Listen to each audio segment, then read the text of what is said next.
Good morning, children. Welcome to the online session of Sri Gokulam Public School, Guruvayur. Children, in our last class, we have discussed some of the basic terms of accounting. They were business transaction, accounts, capital, drawing, liability, and assets. Now, let us discuss some more terms. The first term for today's class is receipts. Receipt is the amount received or receivable for selling assets, goods or services. So if you are a businessman and you are selling some assets, goods or rendering services, and if you receive some amount, that is your receipt. Receipt is again classified into revenue receipt and capital receipt. Now, revenue receipt is the amount receivable against sale of goods or rendering of services or investment of your business. So, if you receive the amount after doing your business, that is your receipt, revenue receipt. So, if you are engaged in doing the business of selling, we can say pen, or stationery items, and if you receive the amount after selling those stationery items, that is your revenue receipt. Now, capital receipt. Suppose in your stationery shop you have old furniture and you sold that furniture and you receive some amount. That is your capital receipt, because selling furniture is not your business. But that furniture is a part of your business and that is an asset of your business, and if you sold that item, that will be shown under capital receipt and not under the revenue receipt. I hope you understood the difference between revenue receipt and capital receipt. So revenue receipt is something which you, the amount which you receive after doing your regular business, that is selling your stationery items. And capital receipt is something which you received from selling the item which is not of your revenue in nature. Okay, the amount received or receivable from sale of machinery, building, furniture and investment. So those receipts are your capital receipt. Okay, the explanation given for that is, it is the amount received or receivable against which are not revenue in nature. The next term is expenditure. Expenditure is the amount spent or liability incurred for acquiring asset, goods or services.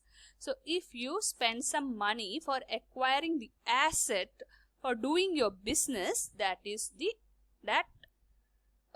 for that term we use the word expenditure. It can be of three types: capital expenditure, revenue expenditure, deferred revenue expenditure. What is capital expenditure? It is an expenditure incurred to acquire asset or improving the existing assets which will increase the earning capacity of the business. So, capital expenditure are those expenditure where we have to spend money to acquire asset, to purchase asset, and the benefit of which we will get for more than 1 year. For example, if you are purchasing a machinery to manufacture the goods, then that goods or that machinery will be there in your business for a long duration of time and it will give you benefit for more than 1 year. So such expenditure will be known as capital expenditure. You have to remember 2 points related to capital expenditure. The first point is that you are spending that money for purchasing such an asset which will give you benefit for more than 1 year. And the second point which you have to note is that the machinery or the asset which you have purchased, that is to increase the earning capacity of your business. Okay, so these 2 points you are supposed to remember when you are explaining the term capital expenditure. Now the next type of expenditure is revenue expenditure. Revenue expenditure is the expenditure incurred, the benefit of which is consumed or exhausted within the accounting period. So within one accounting period, your revenue expenditure will get exhausted. For example, rent paid. So you are paying the rent for 1 month, sometimes for 1 year. So that within 1 year or 1 month, that the benefit of that expenditure will expire. You will not get more than 1 year or 1 month that benefit. So it lasting will be very less. So such expenditure which are in regular nature is termed as revenue expenditure. Okay. The next term is deferred revenue expenditure. So they are actually revenue expenditure in nature, but it is written off in more than one accounting period. So example of such expenditures are large advertisement. See children, a company normally they used to advertise their product. So they have to spend a huge amount for their advertising their product. Though it is a huge expenditure, but the benefit of this expenditure will be derived in more than one accounting period. Okay, so looking at that advertisement, people will recognize your product and they will make a regular purchases. So that is one benefit, okay, which you will receive for more than one accounting period. Such expenditure are known as deferred revenue expenditure, and this expenditure will be shown in the books of account in more than one accounting period. So these are the three category of expenditure. The next concept is, that is next term is expenses. Expenses is the cost incurred for generating revenue. So whatever cost or whatever whatever amount we have to spend to generate our revenue, that is known as expenses. For example, we can say cash payment such as salaries, wages, rent, etc.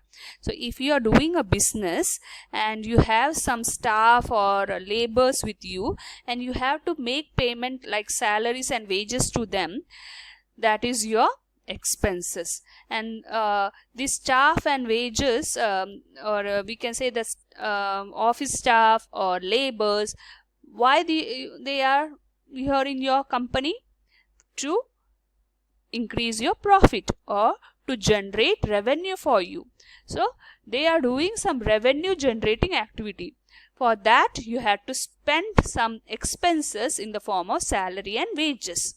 Okay, I hope you understood this. Now expenses can be classified into two. There are two types of expenses. One is prepaid expenses. So it is expenses that have been paid in advance and the benefit of which will be available in the following years or years. So prepaid expenses is some expenses, that part of expenses which you have paid in advance. Okay, for example, insurance. So the insurance you have prepaid and the benefit of that prepaid insurance you will get in future. Okay, in the following years. So that is prepaid. You are familiar with prepaid when you are recharging your mobiles. So prepaid charges are there. So if you are prepaying, that is you are paying the mobile charge for recharging your mobile, you are paying the amount, the benefit of that you will receive in the future or the coming days. So that is prepaid expenses. Now we have outstanding expenses. If prepaid is advance, outstanding is, what do you mean by outstanding? The unpaid amount. So if you are doing a business and you have some expenses which you have to pay, for example, salary to your staff, or wages to your laborers, or rent. So those are your expenses. That expenses if you have not paid, that is known as outstanding expenses. You are still you have to pay that expenses. Okay, so that is outstanding. It is an expenses that has been incurred but has not been paid. So it will be your liability and you have to pay that liability within 1 year. Okay, within your accounting period. Now next is Income. Income is the profit earned during the period. So income is the amount of profit which you have earned during a period, and there is a formula to calculate this income, and that is revenue minus expenses. So from your revenue, if you subtract your expenses, you will get your income. Now let us move to the next term, that is profit. Profit means income earned by the business from its operating activity. So you are doing a business and you have earned some income, that is your profit. Okay, again this profit is classified into two, that is gross profit and net profit. Gross profit means from your sales, if you are deducting your cost, that is known as gross profit from your sales. See, if you are doing a business, you will be selling something, isn't it? So from your sales amount, after selling your goods, what you received is your sales amount. So from your sales, if you deduct your cost, that is your gross profit. And what is net profit? Net profit is a profit after deducting total expenses from total revenue. From your total revenue, if you deduct your total expenses, that is your net profit. So when we do problems, these terms will be more clear to you. Okay. Now let us move to the next slide. Gain. Gain is the profit of irregular or non-recurring nature. We saw that profit is from the business when profit we receive from the business which is regular in nature. But gain is a profit which is irregular in nature. So this part of profit you have arise incidentally. Okay. For example, if you have sold some fixed asset, or we can say some machinery, furniture you have sold from your business and you gain some amount, that is the part of your that part of profit is known as gain. Okay. Now next term is loss. Loss is the excess of expenses of a period over its revenue, which may arise from the normal business activity. So while doing a normal business activity, your revenue is less, or we can say that your expenses is more than your revenue. At that time, what happens? Loss will take place. Okay. So loss on sale of fixed assets. So you sold a goods fixed asset and and you earn a money which is more than your expenses revenue, then it is known as loss. So if revenue is less than your expenses, it will be your loss. Next term is purchase. So your purchase is used for an account to record purchase of goods or raw material for resale. So if you are purchasing some goods or raw material for resale, you have to remember this word. You are purchasing, you are a businessman and you purchase some goods or raw material for reselling it, then it is termed as purchase. Okay. The term purchase include both cash purchase and credit purchase. So goods purchase for cash. If you purchase the goods or raw material and you paid the cash, ready cash, that is known as cash purchase. And if you have purchased the goods and not paid the cash but it is on credit, then it is known as credit purchases. So you have to pay for this purchase in future. The next term is purchase return. Goods purchased may be returned to the seller for any reason. Say they are defective. So sometimes you have made a purchase from the seller, and because that goods is defective, you have to return that goods. So such goods are known as purchase return. The other word which we can use instead of purchase return is purchase outward. You have to remember, children, this other name for purchase return is purchase outward. The next term is sales.